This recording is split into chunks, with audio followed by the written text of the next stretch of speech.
Olá pessoal, estamos começando mais uma live nessa quarta-feira. Hoje nós vamos voltar a falar de um tema que nós já conversamos aqui. Vamos falar sobre criminalização do ICMS. Nós conversamos sobre esse tema com com o Dr. Fábio Brito e hoje nós vamos conversar com a doutora Betânia sobre esse tema, uma decisão recente do STF, foi tomada no final do ano passado e nós queremos conversar novamente sobre esse tema porque muitos questionamentos foram levantados a partir da live que eu fiz aqui com o Dr. Fábio Brito, tá certo? E hoje a doutora Betânia então é a nossa convidada, nós vamos conversar aqui sobre esse tema, vamos debater essa questão, trazer alguns posicionamentos. Vou enviar aqui o convite, a doutora Betânia já está por aqui com a gente. Cumprimento aqui a doutora Ana Lúcia Guiar, vice-presidente da OAB Sergipe, está aqui conosco. E você que está chegando também para participar desse debate junto com a gente sobre a questão da criminalização do ICMS. Deixa eu ver se eu envio aqui o convite para a doutora Betânia para a gente poder começar a nossa conversa nessa tarde aqui. Deixa eu ver, enviei aqui, vamos ver se ela recebeu. Convite lá para iniciarmos a nossa conversa. Só esperando aqui, pronto. Vamos lá. Conectar aqui com a Betânia para a gente começar essa conversa desse tema. Aguardando ela aqui para se conectar com a gente. E abraçando o pessoal que está chegando para já fazer esse bate-papo conosco. Doutora Betânia, bem-vinda. Prazer tê-la conosco aqui nessa tarde para a gente conversar sobre essas novidades do mundo jurídico neste tempo de pandemia, um tempo que aflige a tantas pessoas e nós temos a oportunidade aqui de discutir questões jurídicas relevantes com os nossos colegas, advogados, contadores, empresários e ter sua presença aqui é uma satisfação imensa nessa tarde. Muito obrigado, seja bem-vinda. Muito obrigada, doutor. Prazer é meu. Prazer revê-lo, né? A gente já teve a oportunidade de fazer uma live há um tempinho atrás, uma das minhas primeiras aí no Instagram. E é bom a gente retomar aqui o contato, né? Se ver novamente. Muito bom. Muito obrigada pelo convite. Vamos lá. Então, eu estava antes introduzindo aqui com o pessoal, dizendo que nós já conversamos um pouco sobre esse tema aqui nessa série de lives que eu estou fazendo. Na segunda-feira da outra semana, com o Dr. Fábio Brito, é um advogado aqui de Sergipe, criminalista, e nós falamos alguns pontos e alguns questionamentos surgiram também a partir daí. O tempo aqui, 1 hora, parece ser um tempo longo, mas é um tempo curto, porque o debate vai surgindo, as questões vão sendo postas e acaba que o tempo não dá para trazer todas as questões. E aí, a doutora Betânia está aqui para a gente fazer um novo olhar sobre esse tema, que é a criminalização do ICMS. E eu queria já de pronto, doutora Betânia, antes de passar a palavra para a senhora para explorar um pouquinho esse tema sobre o âmbito criminal da legislação penal, eu queria só colocar algumas balizas do âmbito tributário nessa discussão para a gente poder dar seguimento. Primeiro que os votos que embasou esse julgamento, salvo engano, os votos proferidos lá no STJ, que se trata isso de só para contextualizar, para quem está acompanhando hoje e não acompanhou da outra vez, nós estamos tratando de um recurso em habeas corpus que o Supremo Tribunal Federal julgou de um caso específico do estado de Santa Catarina, em que um casal, que eram sócios, figuraram no polo de uma ação criminal do Ministério Público pelo não recolhimento do ICMS declarado. Não era um montante, acho que de R$30 mil, salvo engano, de alguns meses que eles não recolheram esse valor. E aí o que acontece? O STJ e o Supremo, depois nos votos da ministra Rosa Weber, da ministra Carmen Lúcia e do ministro Edson Fachin, se não me engano, trouxe uma decisão do Supremo que foi tomada no recurso extraordinário 574.706, que no âmbito das questões tributárias, da discussão tributária, ele julgou, muitas empresas têm até entrado na justiça e ganhado, que é a questão da base do PIS/COFINS. Então,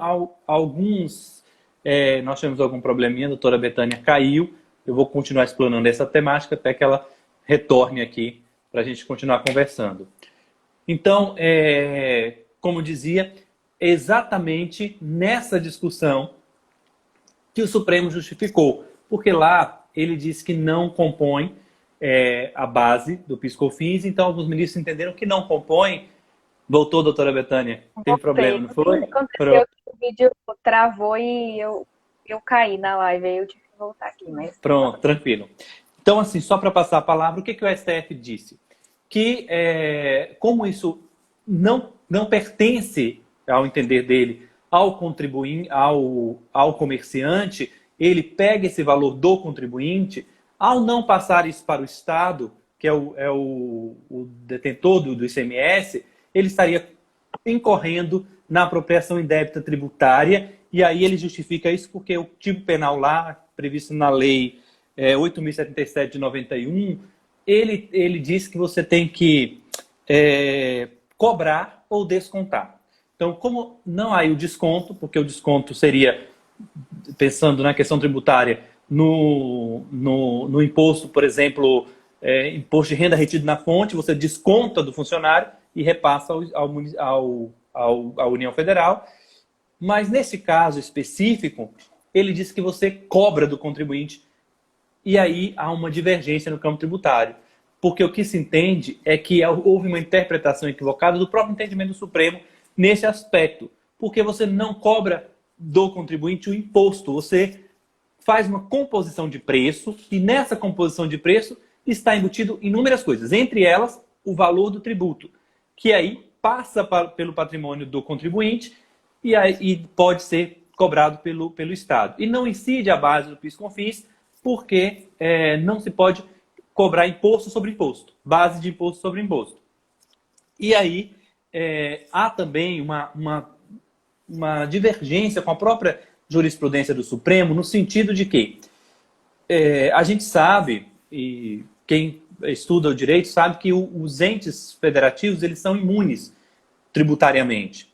Então, digamos, o Estado não paga IPTU, porque ele é imune.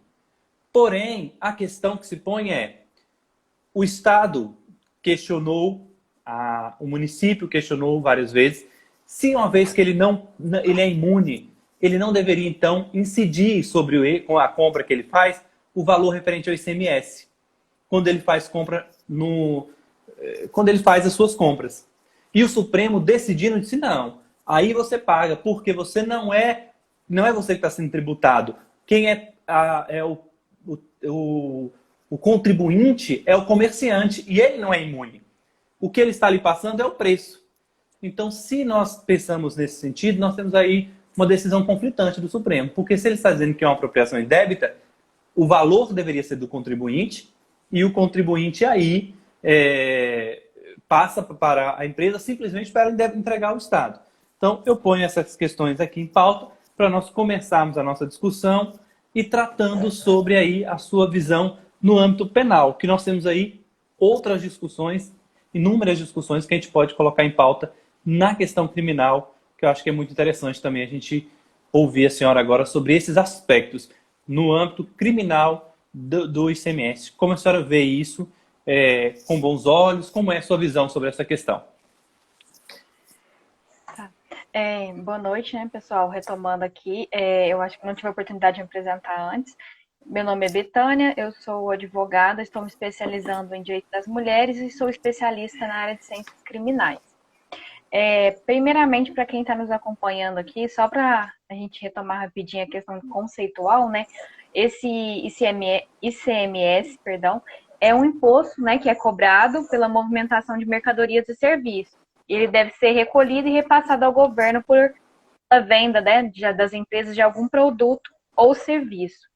E aí a questão desse julgamento do RHC 163334, do STF, foi que ele discutiu-se nessa questão de deixar de recolher o tributo, ainda que por culpa do governo ou da sua política econômica, que isso incidiria, então, na prisão, né, dos sócios dessas empresas aí, e não se importando ainda se fosse por um caso de equívoco, coação ou erro do próprio fisco. A Defensoria Pública, até para quem quiser depois, né, tiver interesse em acompanhar o julgamento, a Defensoria Pública de Santa Catarina, ela fez uma explanação excelente, né, sobre o tema, e ela levantou duas teses muito interessantes, que é a questão da atipicidade da conduta. É que a gente fala que no direito penal a gente tem os tipos penais, né? Então, por exemplo, o tipo penal de homicídio, de roubo, de furto. Então, aquilo que está delimitado ali no caput do artigo, né, todos aqueles verbos, matar, se apropriar indevidamente, todos os verbos que estão previstos ali nos tipos penais de roubo, furto, enfim, eles são... Se o agente não praticar exatamente o que está descrito no tipo penal, a gente fala que a gente tem um caso de atipicidade, né, da conduta. Foi uma das teses que foi levantada pela Defensoria Pública. E a outra tese que foi levantada pela Defensoria Pública também foi a questão da inconstitucionalidade, né, da interpretação dada pelo Ministério Público, né, lá na ação penal, quando ofertou a denúncia. E também, ao levar esse caso aí adiante, né, e com esse intuito, então, de manter essa condenação anterior. E até é importante a gente colocar um julgamento. Muitas pessoas devem estar se perguntando, mas, nossa, num caso desse, né, a Defensoria Pública a gente sabe que é uma instituição que ela foi, né, criada para atender as pessoas mais vulneráveis. Só que quando a gente fala de política criminal, né, que atinge uma camada de cima, então os grandes empresários, essa política criminal também atinge, né, microempreendedores, empreendedores individuais, então pequenos comerciantes ali, que nesse caso eles teriam condições de ter acesso a uma defesa técnica através da Defensoria Pública, porque não possuem de recursos financeiros, né, para contratar advogados, ainda mais que na área criminal, às vezes, os honorários são um pouco mais dispendiosos, né, que foge um pouco da possibilidade financeira desses pequenos empresários. Então, é importante a gente esclarecer por conta disso, né. E aí, falando, então, dessa questão de política criminal, a gente tem que falar que a política criminal também é seletiva, né? Então, quando a gente fala que atinge camadas mais altas, a gente fala que esses grandes empresários, eles têm possibilidade de ser atingidos, mas será que eles são realmente denunciados? Porque quando a gente vê, né, olhando para o sistema penal de um modo geral, casos de tráfico de drogas, que a gente sabe que é promovido aí por pessoas com poder aquisitivo, né, grande, e outros crimes, né, que a gente tem hoje no Brasil, a gente vê que essas pessoas, né, que estão nas camadas superiores, elas dificilmente são denunciadas. E quando são denunciadas, sempre conseguem contar uma brecha, uma possibilidade de não ser preso, não cumprir realmente aquilo que está disposto ali no Código Penal. Então, a gente vê que a lei penal no Brasil não é igualitária, né, para todas as pessoas. Então, aqueles que têm mais recurso financeiro, né, que conseguem contratar um bom advogado, promover uma boa defesa técnica, não que a Defensoria Pública não faça isso, tá, gente? Mas é que, assim, a demanda é tão grande e a quantidade de pessoal ali envolvido é pequena que acaba não conseguindo, né, promover uma defesa técnica individual, personalizada para cada atendido ali da Defensoria Pública. Então, quando a pessoa tem mais poder aquisitivo e consegue fazer isso, ela acaba fugindo, então, né, dessa questão do cumprimento da pena e tudo mais. Então, por isso que a gente fala que o processo penal é seletivo. O doutor me colocou, se eu vi com bons olhos... Oi. Só para dar uma contribuição, uma pequena contribuição nessa colocação, até trazendo um voto, eu até apresentei, falando que nós íamos ter essa live, eu levantei esse questionamento aqui para o pessoal lá no Facebook para vir acompanhar aqui com a gente. No seu voto lá no Supremo Tribunal Federal, o ministro Luiz Fux, ele trouxe uma questão, e aqui no nosso debate aqui eu abro uma divergência do ministro no sentido que sobre essa questão da política criminal. Porque o que o ministro Luiz Fux disse lá, doutora Betânia? Seria justo, ele faz um questionamento no seu voto, será justo, mais ou menos isso, não estou dizendo aqui ipsiliteris o que ele disse, mas tentando traduzir a a ideia do que ele falou. Seria justo um contribuinte deixar de pagar o imposto enquanto ele está desfrutando de uma boa vida com a sua família, nas suas mansões, com toda a sua família, e o Estado sendo lesado? Veja, em que pese essa discussão dentro do contexto, tinha um contexto, óbvio, que ele estava apresentando, mas quando a gente joga isso para as pessoas, é justo, então, um empresário retirar o dinheiro do Estado, aproveitar o dinheiro que seria repassado para o Estado, para a coletividade. A gente pode pensar assim, pô, é justo, realmente, tem sentido.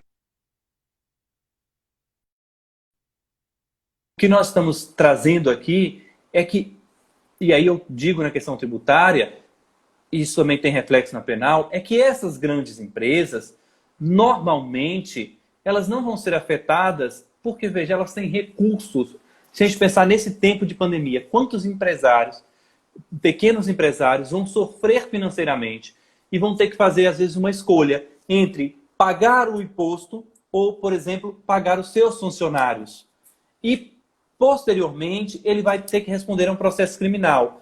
Aí podem me dizer assim, mas o próprio Supremo disse que balizas que tem que comprovar um dolo, e aí pode ser evidenciado que não houve dolo. Mas veja, para um empresário, uma pessoa simples, ser submetida a um processo criminal, ainda que ao final o resultado seja a própria absolvição dessa pessoa, já é extremamente desgastante. Já é pior até para determinadas pessoas que não têm o intuito de sonegar. Já é tão constrangedor que é quase que uma condenação. O próprio processo expõe ela quase que uma condenação. Então, eu acho que essa ponderação feita pelo ministro tem a sua consideração, mas, de fato, essas pessoas que ele enquadra, eu não vou dizer nunca, porque é difícil a gente ser assim, então, dizer que não, nunca vão ser, mas poucas vezes elas vão se enquadrar nesse tipo penal, porque elas têm um financiamento bancário fácil, elas têm condições fáceis de adimplir com aquilo, e salvo engano, aí eu não sei, e não sei se a senhora saberia me dizer, eu acho que na política, na questão criminal, o próprio fato de você negociar aquela dívida já suspende ali o processo criminal, essa pessoa não responderia mais ali criminalmente, porque ela fez uma negociação, afastaria ali. Então, eu entendo que vai prejudicar, é o que a senhora estava trazendo, por isso eu interrompi para trazer essa questão, que entendo perfeitamente a visão do ministro e respeito profundamente o seu posicionamento, mas entendo que na prática do dia a dia, essas pessoas que ele coloca, elas vão ser pouco prejudicadas pela lei. A senhora bem trouxe aí o próprio dado da Defensoria Pública e esse próprio fato que chegou no Supremo, se trata de R$30 mil, e não de um mês de arrecadação, de vários meses, que somou um montante de dívida de R$30 mil. Então, eu acho que isso, dizer isso, essa leitura dessa forma, é claro que o voto do ministro não se resume a isso, eu estou trazendo só um aspecto do voto dele, mas que muitas pessoas acabou trazendo essa questão como uma defesa da criminalização. E eu acho que isso é muito arriscado, porque nós estamos diante de pessoas que vão ser prejudicadas, que não são grandes empresários, porque eles têm mecanismos financeiros para não precisar chegar a essa situação, né? Exatamente.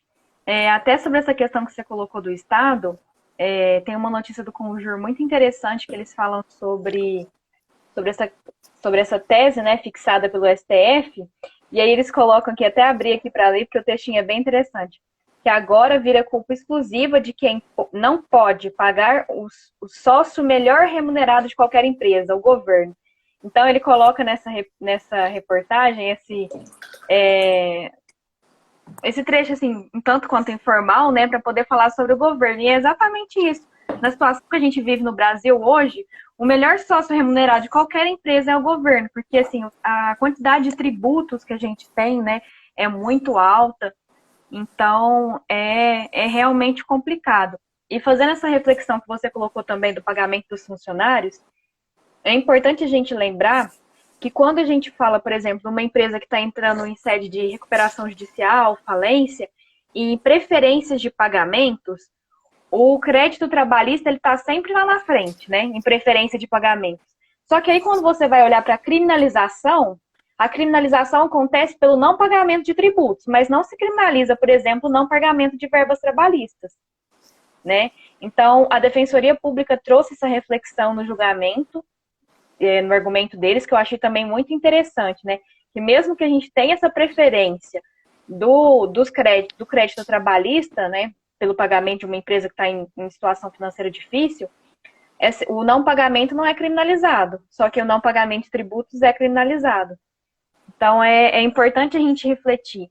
E sobre a questão ainda também do sistema prisional, a gente tem a terceira maior população carcerária do mundo, então é um número muito grande. Será que realmente vale a pena a gente condenar pessoas por crime como esse? Assim, não tem nada que a gente possa fazer, né, que a gente consiga aí, que essas verbas, que esses tributos sejam pagos, mas sem, por exemplo, condenar essas pessoas, né, que essas pessoas sejam inseridas no sistema prisional brasileiro. Até porque é importante a gente falar que a gente tem um princípio, né, dentro do direito penal, que a gente chama de princípio da intervenção mínima, que o direito penal ele deve figurar como a última ratio, né? Então, no momento que o Estado não tem mais nenhuma ferramenta para poder atuar sobre aquele assunto específico, aí sim o direito penal pode atuar. Só que a gente tem aqui no caso, né? E aí a gente também tem que falar de bens jurídicos mais importantes em questão. Não que os tributos, né, essa verba aí que é destinada para o governo, né, para a coletividade, de um modo geral, não seja importante. Mas será que o direito administrativo não pode atuar nessa demanda? Será que outras áreas do direito já não atenderiam?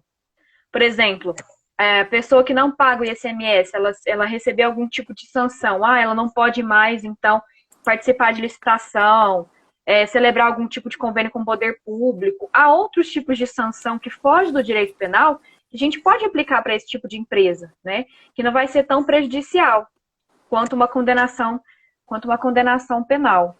E a Defensoria Pública também trouxe um dado muito interessante, que eu acho que é importante a gente falar sobre esse caso também de questão de acesso, né, à defesa, que eles fizeram uma análise lá e trouxeram que 420 casos que tratam do tema, 25% dos casos é de atuação da Defensoria Pública.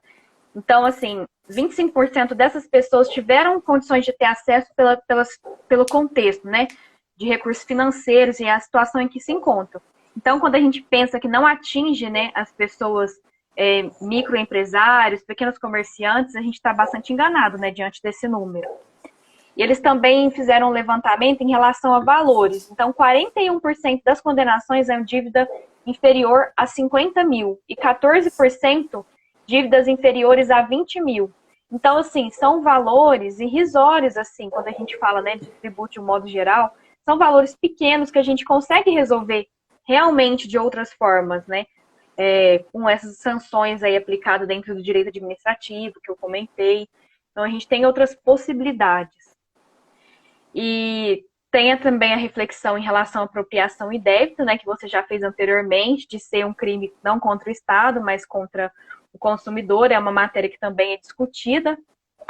E uma matéria também bastante discutida nesse julgamento foi em relação à Convenção Interamericana dos Direitos Humanos.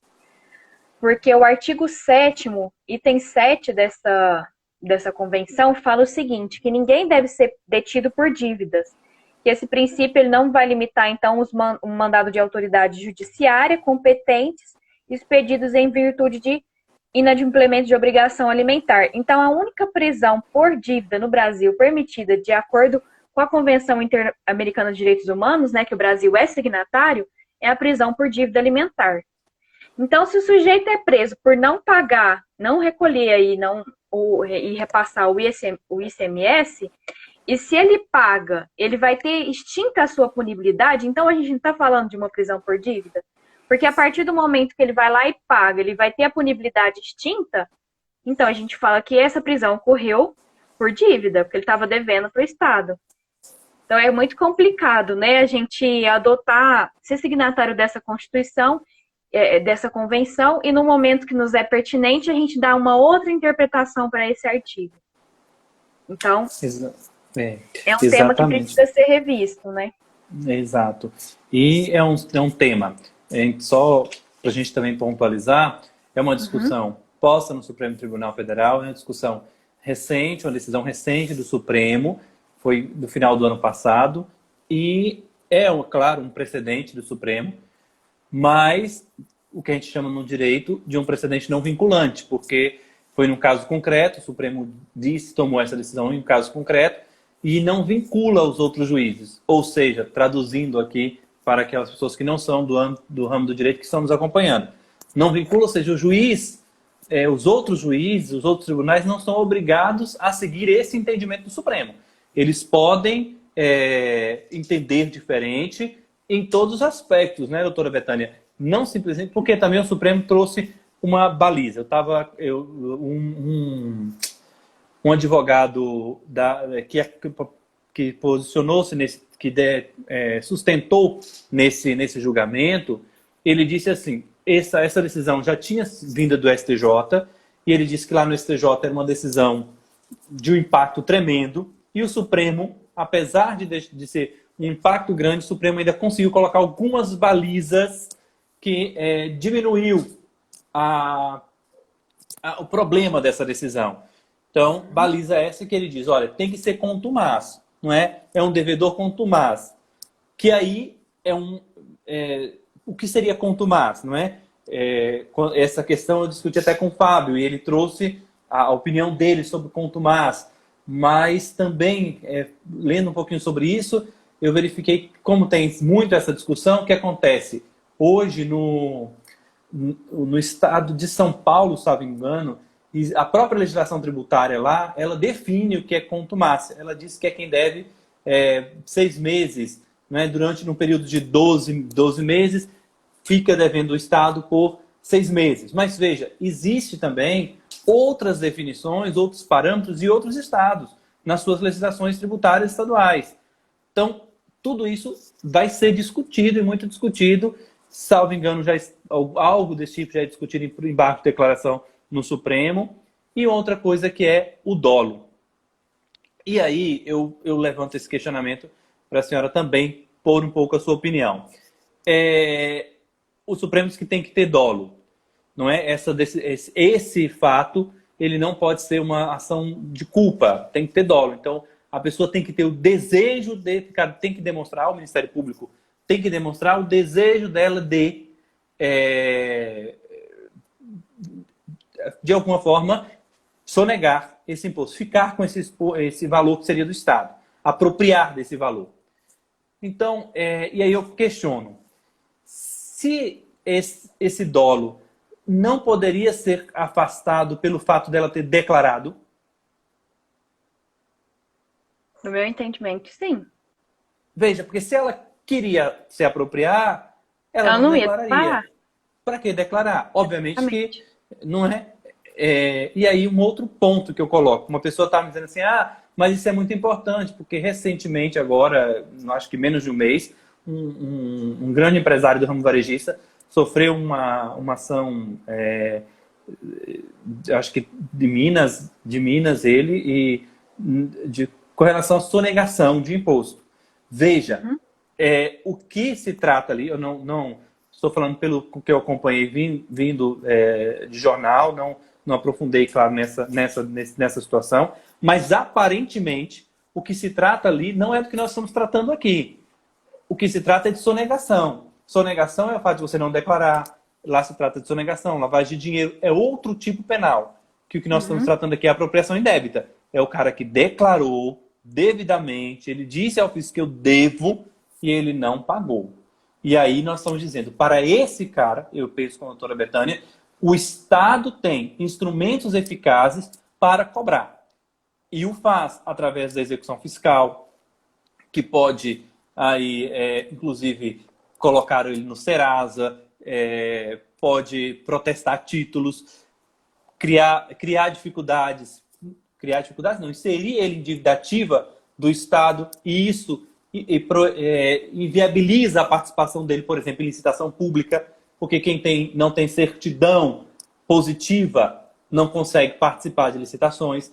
Ele já sofre inúmeras sanções. E aí a gente entra na seara penal de novo para dizer, veja, se o Estado já tem mecanismos para punir, por que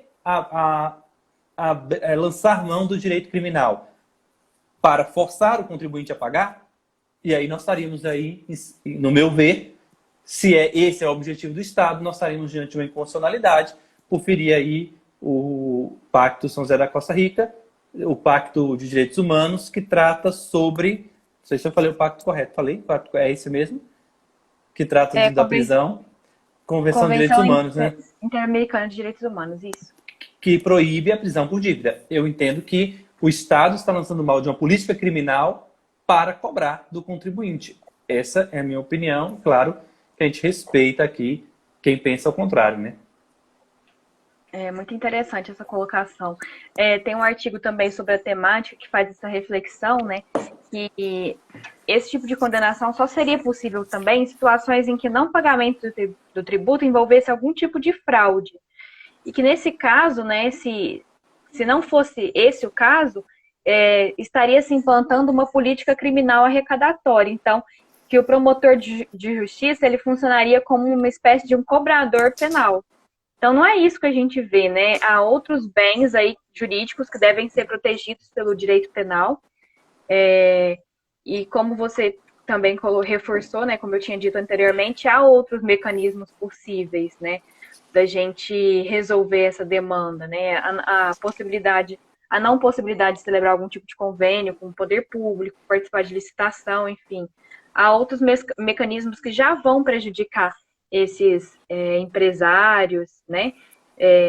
Pequenos empresários, comerciantes, enfim, que são os mais atingidos, né? Por esse tipo de criminalização. Então, já há outros mecanismos. E você colocou em relação ao voto dos ministros, é importante a gente colocar que a gente teve 3 ministros, né, que votaram contra, que foi o Gilmar Mendes, o Ricardo Lewandowski e o Marco Aurélio. E eles se manifestaram contra a criminalização porque eles entendem que a conduta não foi tipificada na lei de crimes tributários, que se trata apenas de uma dívida fiscal. Então, é aquele argumento que a Defensoria Pública bateu, né? Que se trata de uma tipicidade da conduta. Como não está prevista ali no tipo penal da Lei 8.137, né, no artigo 2º, inciso 2º, então não seria o caso de criminalização dessa conduta. Exatamente. E essas questões todas, doutora Betânia, principalmente nesse tempo, claro que essa decisão é anterior a isso, mas em todo esse tempo de pandemia, eu penso que nós ainda adentramos numa situação e estamos passando por alguns momentos que nós temos que fazer algumas reflexões, não é? Por exemplo, nós sabemos, uma pesquisa recente do Sebrae, do Sistema S, trouxe que, se não me engano, 53% dos empregos formais no Brasil, eles são oferecidos por pequenas e médias empresas, não é? E hoje, essas pequenas e médias empresas que movimentam a economia, que fazem a economia girar, elas estão sendo fortemente prejudicadas por esse momento que nós estamos passando, que não é aí opção de ninguém, obviamente ninguém queria estar passando por isso, mas estamos passando, estamos sendo obrigados a passar por um fato que foge ao controle de todos nós. E essas empresas prejudicadas, elas ainda têm que conviver com esse problema de será que eu posso vir a responder a um processo criminal, não é? E hoje, em que pese a gente ter dito que não é uma decisão vinculante do Supremo, é um entendimento da Corte Superior do país que acaba influenciando julgadores, não é? Não vinculando, mas influenciando de uma certa forma na decisão de julgadores. Então, esse perigo que nós temos, eu acho que no Brasil nós criminalizamos muito as coisas, a senhora é do direito penal, talvez possa até dar mais clareza. Nós queremos criminalizar tudo, achando que o fato de criminalizar é que vai resolver os problemas da sociedade. E não, eu acredito que não seja isso, porque senão nós seríamos talvez um dos melhores países do mundo, não teríamos quase crime, porque nós temos inúmeros crimes no Brasil, e isso não é o fato de diminuir. Então nós precisamos aí de políticas públicas de qualidade, nós precisamos de apoio a esses empresários e nós precisamos de responsabilizar severamente quem aí comete ilícitos, e aí eu falo administrativamente, porque às vezes o bolso é muito mais educativo para determinadas questões do que o próprio encarceramento ou o próprio processo penal, ainda que não chega ao encarceramento propriamente dito. Mas essa questão a gente tem que colocar. E o risco que nós temos no Brasil de criminalizar quem empreende, né, o empreendedor. Porque assim, a gente parece que o empreendedor ele é inimigo da sociedade, é inimigo do empregado. E, de fato, não é assim. Né? Tem muitos empreendedores, muitos empresários comprometidos, sérios, responsáveis. E nós precisamos valorizar isso. E acho que essa decisão do Supremo, que pese, certamente, os ministros que assim votaram, muitos deles ministros sérios, todos os ministros supremos sérios, mas muitos deles ministros respeitados pelos seus posicionamentos, certamente teriam o fundo de toda a boa intenção e a melhor interpretação do direito. Mas eu entendo que isso cria uma instabilidade nos próprios empreendedores. E, por outro lado, no meu ponto de vista, acaba também gerando uma própria, talvez um aumento, nós não sabemos disso ainda, da própria sonegação fiscal. Porque, veja, se o cara vai responder, se ele declarar, ele vai responder criminalmente, e aí muito mais fácil dele responder criminalmente, porque, veja, se ele declarou, ele disse que teve a dívida e não pagou, ele vai responder criminalmente. Se ele não declarar, o Estado vai ter que investigar para verificar a sonegação para ele responder criminalmente. Então, eu acho que talvez a decisão não teve essas ponderações e talvez precisava ser revisitado em algum momento, e esse é o nosso papel, por isso estamos aqui discutindo. Não é porque, como ela não é vinculante, ela permite que novos advogados levantem esses questionamentos e acabe levando novamente aos tribunais superiores e, quem sabe, seja formado um novo entendimento, né? Isso que você colocou é muito importante a gente refletir mesmo. A gente fala que cada cabeça de juiz é uma sentença, né? E no Brasil é bem assim mesmo. Então, apesar de não ser vinculante, a gente não sabe, né? Se a gente correr o risco de sofrer uma ação criminal, o que vai, né, no deslinde final dessa ação, né, depois da instrução criminal, o que pode acontecer. Então, eu acredito que isso realmente deixa os empresários aí receosos, né, quanto a essa situação. E eu concordo com o seu ponto de vista de que se a gente declarar, a gente corre esse risco, então aí o que muitos vão refletir, então eu vou passar a não declarar a partir de agora, né? E aí aumenta ainda o número de casos de sonegação fiscal. Então é isso mesmo. Em relação à questão da criminalização, hoje a gente tem um número muito grande de condutas que são criminalizadas, né? A gente tem o Código Penal e várias leis penais especiais assim esparsas, né? Então fica até complicado às vezes a gente conseguir se atualizar com relação a tudo isso e acompanhar tudo isso. E o que a gente tem visto é que, apesar da gente ter essa quantidade de crimes, né, tipificados no Brasil, a gente não está tendo um resultado tão grande, né, com relação à diminuição da violência, né, que ainda está tão escancarada nas mídias televisivas, sociais, né, a divulgação que a gente tem visto aí, um aumento muito grande da violência e do próprio encarceramento. Então, há outras políticas públicas que a gente precisa repensar, né? A questão da educação, né, do acesso ao emprego, e aí, como você bem colocou, né, são esses pequenos empresários aí, 53% dessa pesquisa, nesse dado que você levantou, que são responsáveis pela maior geração de emprego. Então, a gente vai criminalizar quem é o próprio responsável, né, por aumentar a quantidade de emprego e fazer com que essas pessoas que praticam aí os delitos se insiram no mercado de trabalho, né, formal, tenham um emprego ali formal. Então, é muito complicada essa situação, realmente. E o que a gente está dizendo aqui, de maneira alguma, é que o Estado não deva cobrar a quem, de fato, deveria pagar o imposto. O que nós estamos dizendo é que no meu ponto de vista, e compreendo que assim também é o ponto de vista da doutora Bethânia, é que nós não precisamos lançar mão do direito penal para resolver esta questão, que pode ser resolvida no âmbito administrativo, que pode ser resolvida no âmbito tributário, e que o Estado ele tem mecanismos para isso, não é? Ele tem mecanismos para exercer essa cobrança. Então, esse é o debate que nós estamos colocando. Até porque, senão nós vamos começar a ter que criminalizar tudo. E acho que aí o Supremo tentou ali achar um mecanismo para tentar se afastar da inconstitucionalidade de estar criminalizando dívidas. Porém, se nós formos aprofundando o debate, o que ocorre no final é a criminalização da dívida.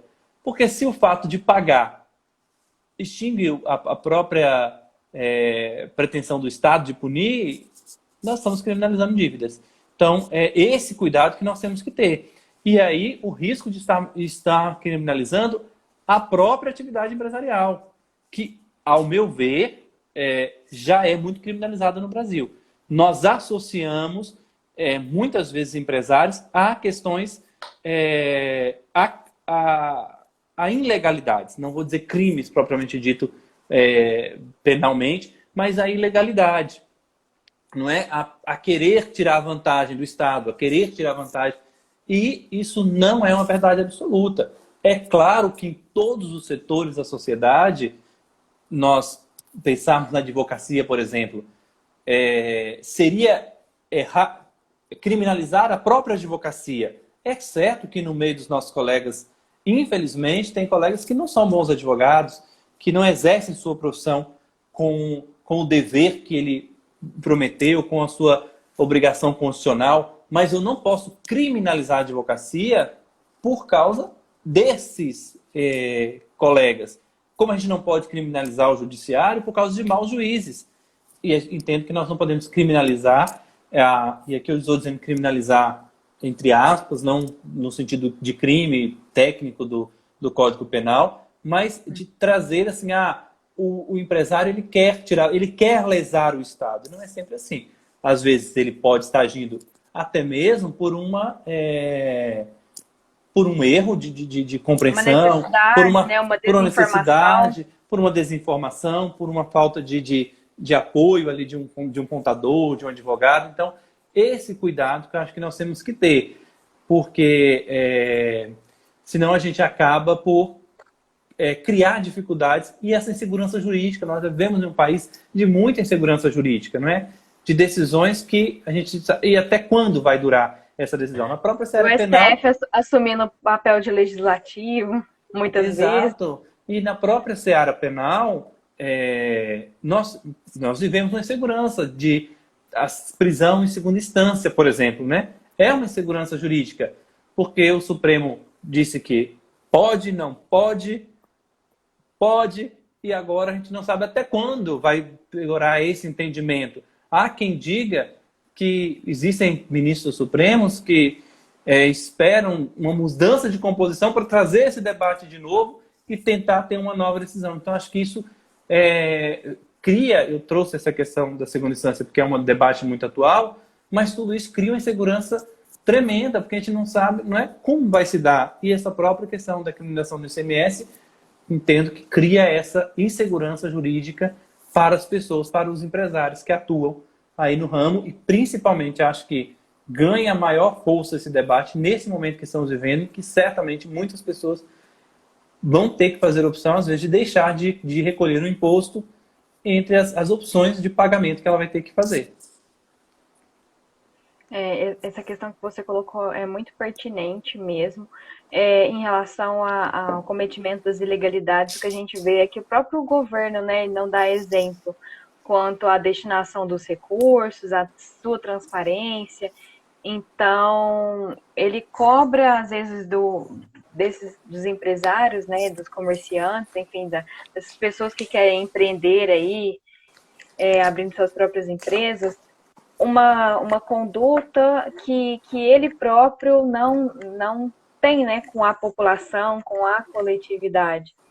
Então, acho que há muita desinformação, falta de educação, de acesso à educação de um modo geral, né, em relação ao conhecimento, por exemplo, das leis, a boas práticas, né, de governança e de liderança em empresas, tudo isso precisava ser melhorado, né, no Brasil para que a gente tenha um novo cenário. Exatamente. Doutora Betânia, estamos já quase chegando ao final, porque senão daqui a pouco o Instagram corta a gente. Eu queria que você trouxesse aí um apanhado, umas considerações finais dessa nossa conversa, para a gente poder já encaminhar aqui para o nosso encerramento. Certo. Bom, gente, primeiramente eu gostaria de agradecer ao doutor Oswaldo pela oportunidade, todo mundo que compareceu aqui com a gente, né? A nossa intenção foi trazer um pouquinho o olhar do direito penal com relação a essa tese fixada pelo STF, né, de criminalização do ICMS. O que a gente discutiu aqui de um modo geral, assim, foi que a intervenção do direito penal, ela, pelo princípio da última ratio, né, da intervenção mínima, ela não deveria acontecer em casos como esse, que a gente há outros mecanismos, né, de lidar com essa questão, como algumas sanções do direito administrativo, né? Então, tanto o meu posicionamento quanto do doutor Oswaldo é que contrário a esse entendimento fixado pelo STF, né? A Defensoria Pública de Santa Catarina também fez uma sustentação oral muito boa com relação ao assunto. Quem tiver interesse está disponível até no YouTube para poder assistir depois. Levantaram, por exemplo, a questão da atipicidade da conduta, né, em relação a esse artigo 2º, inciso 2 da Lei 8.137. Então, assim, de um modo geral, foi esses principais pontos que a gente colocou aqui. E também que a Convenção Interamericana de Direitos Humanos, ela restringe a prisão por dívida apenas à dívida alimentar. Que a partir do momento que essa criminalização, né, ocorre, e que a gente fala que se o sujeito for lá e pagar o tributo que ele está devendo, ele vai ter a sua punibilidade extinta, né? O Estado não vai poder mais ter essa pretensão de punir esse sujeito, a gente fala numa prisão por dívida. E aí, a Convenção Interamericana de Direitos Humanos, que o Brasil é signatário, veda isso. Então, a gente está vendo ali uma certa, né, discrepância ali de entendimento e de condutas mesmo, por parte do Estado. Doutora Betânia, eu quero agradecer pela sua participação, pela essa conversa esclarecedora, não é? Pessoal que nos acompanhou, vai ficar salva a live aqui no IGTV, para quem quiser acompanhar depois. E também vou disponibilizar lá no canal no YouTube, para o pessoal poder acompanhar também, né, esse debate, que é esclarecedor. Nosso objetivo aqui é esse, como diz a doutora Betânia, colocar discussão, nosso ponto de vista, análise a partir de estudos, de entendimento, de leitura, de acompanhamento das decisões do Supremo Tribunal Federal para contribuir. Não é? Eu digo que esse tempo de pandemia, já havíamos acontecido muito isso, mas acabou sendo aumentado, ganhou uma dimensão muito maior, essas lives, esses debates, até porque eu acho que a impossibilidade de debater presencialmente forçou as pessoas a debaterem nos meios digitais, e acho que isso democratizou o conhecimento para todo mundo, não é? Nós podemos debater muitas coisas, nós podemos levar a opinião, e quando a gente leva de pessoas preparadas como a doutora Betânia, que você vê que dedica ao estudo, realmente está aí se aprofundando e querendo contribuir. Né? Porque o nosso dever como advogado também é contribuir para a melhoria da nossa sociedade, do nosso país. E quando a gente traz esses debates, o nosso desejo é contribuir para aprimorar. É claro que aqui ninguém quer ser o dono da razão, o direito ele tem essa maravilha, né, doutora, que permite a gente divergir. Felizmente aqui hoje nós não tivemos divergência, nós tivemos mais convergências, mas poderíamos divergir, não é? Em algum ponto, e isso não faz ninguém. Nós somos uma sociedade em que as pessoas parecem que elas têm que estar de um lado, de outro, e essas duas pessoas não podem dialogar. Mas a gente faz uma sociedade melhor também com as nossas divergências. Quando a gente aceita o ponto de vista do outro, acolhe aquele ponto de vista, debate sobre aquele assunto, e esse é nossa missão. Por isso aqui nós não Nós divergimos do entendimento do STF, respeitosamente, trazendo os nossos entendimentos, e, obviamente, outro colega advogado, outra pessoa que estava acompanhando a live, pode ter um pensamento totalmente diferente, e isso não impede que nós possamos construir aí o nosso entendimento, o nosso posicionamento. Essa é a beleza do direito, e isso que nos encanta, certamente também a doutora Bethânia, essa capacidade de poder discutir todos os temas. A gente pode discutir todos os temas e cada um levar o seu posicionamento e aí colaborar para o melhor. O objetivo final é que tenhamos uma sociedade melhor, um país melhor e pessoas melhores, né? Que esse tempo de pandemia possa nos ajudar também.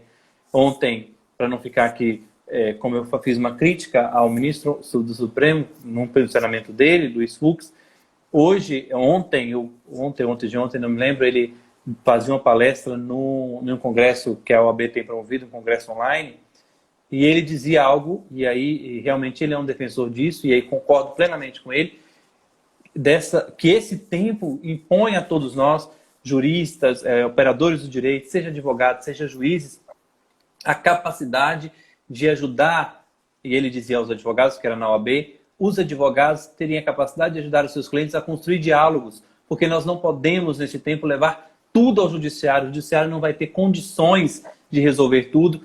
E ele disse, o judiciário não vai ser o melhor caminho para resolver todas as situações, porque muitas vezes o diálogo, a conversa, se você, advogado, conseguir levar o seu cliente, junto com outro colega advogado, ou até mesmo você ali, construir uma solução ali com aquelas pessoas, com uma solução consensual, conversada, seja muito melhor. Então, que esse tempo nos permita a entender essa importância do diálogo, que eu acho que está tão comprometida na nossa sociedade. E agradecer a doutora Bethânia, que é sempre tão disponível para dialogar e tratar de questões jurídicas. É sempre um prazer conversar contigo. E lhe acompanhar também aí, quem não acompanha, acompanhe sim, a doutora Bethânia tem muito conteúdo interessante, muita coisa boa. Ela está sempre buscando se atualizar na área criminal, também nas questões para quem está aí mestrado, estudando, ela também tem muita coisa boa. Não é isso, doutora Bethânia? É isso aí. Muito obrigada aí pelas suas palavras. Muito obrigada aí, pessoal. Eu acho que o que você colocou é perfeito, né? Acho que é tempo de diálogo, de mudança de pensamento, de comportamento, né? Que esse atual momento nos possibilite tudo isso, realmente. Isso aí. Um grande abraço. Obrigado. Grande E abraço. a live vai ficar disponível aí pro pessoal que quiser acompanhar. E depois, se você quiser divulgar também aí no seu canal, está disponível. Grande abraço, boa noite, bom descanso. Boa noite. Até logo. Até.